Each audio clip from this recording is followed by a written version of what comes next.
Alabama wants to run the football at will against Ole Miss tonight. They've done it well the last couple of years, and this guy is who they're going to depend on to do it. Bo Scarborough, but get this, he doesn't even lead the team in rushing. That's because Jalen Hurts has done so well, whether it's the read option or taking off with his legs. He's the leading rusher, but Bo Scarborough, you can expect, will get plenty of carries tonight and should carry the load for the Tide if they want to win this game running the ball on the ground. All right, how about now? Our favorite segment the last couple of weeks has been 4 burning questions. We got 4 topics, guys. I'm going to pose each one of them to you, and we have to give a response in your opinion, what you think will happen. We start one, Simone, with you.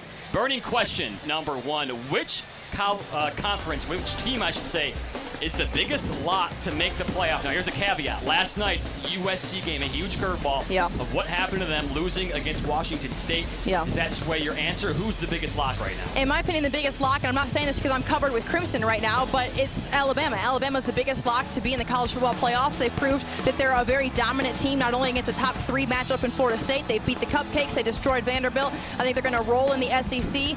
Georgia, Auburn might throw, something crazy at them, but I see Alabama winning out and being a lock. Yeah, it's not about geography. It's about what's left on the schedule. That Alabama is the answer. Let me see Clemson, Virginia Tech final score tonight, and it may be Alabama and Clemson. You never know with Clemson. North Carolina State could be a factor for them like they were last year.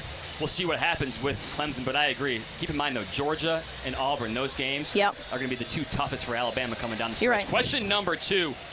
Georgia, we think, leads the East right now, but they're in a bit of a quarterback controversy. Jacob Eason went out the first game of the year against App State, and in came freshman Jake Fromm. He has been fantastic through 5 games. We'll get to that beat down they had against Tennessee in a minute, but Fromm has led them to a victory every single week since then, and that Notre Dame game was key. Was that enough in your mind to sway that he should be the starting quarterback throughout? Did he say it was a controversy? Hashtag fake news. There's no controversy. This kid. Is it Fromm? It's Fromm. This kid has gone to Notre Dame and won. He has beaten Mississippi State, who beat LSU, and now he's just gone up to Tennessee and dominated the game. Eason's the backup. He's QB2. You saw it today. Eason, played in the 4th quarter today. Hey, if it ain't broke, don't fix it. That's exactly what they're going to do in Athens. They're going to stay exactly as is moving forward. All right, burning question number 3. Bama's SEC scoring streak has been absolutely ridiculous the last 18 games. They are beating teams right now an average of 23 points per game. Simone, starting with you. Yes. When's the next time Alabama will not win a game by 23 or more points? I don't know if it's going to happen this season. It's not going to happen tonight. It's not going to happen tonight, Jim. Not tonight? Absolutely not. This defense is rolling. This offense is rolling. The ground game looks better than it's ever looked. It's not going to happen tonight, that's for sure. Not tonight? Not tonight. I agree, not tonight. Next week, Kyle Field, Texas A&M, better than we expect when we get there. Alabama by 21. Texas A&M, I can see being close. Arkansas, probably not so much. Maybe that Tennessee game when that comes. You saw what happened in Tennessee today.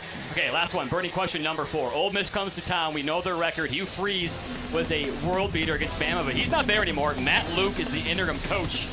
He has a chance to keep his job. Beating Alabama tonight would be a good start. But who will be the coach of the Ole Miss Rebels next season? Matt Luke's one of the few coaches in college football right now who has never lost to Nick Saban as a head coach. Maybe that's not the true statement at midnight.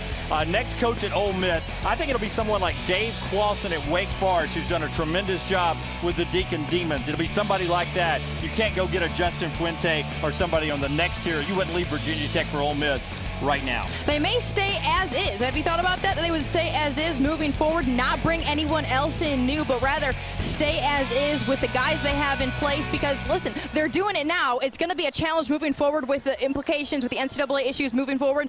Do they bring anyone in? Could they stay the same? Yeah, as long as you have that cloud, it's going to be hard to get a good coach. That's what she's saying. Stick with Matt Luke until cloud's gone, then bring somebody in. I'll say this, Justin Fuente wins tonight. He is going to be a hot commodity. And going back to Luke, Ed Orgeron last year was kind of in that situation where it was a job interview.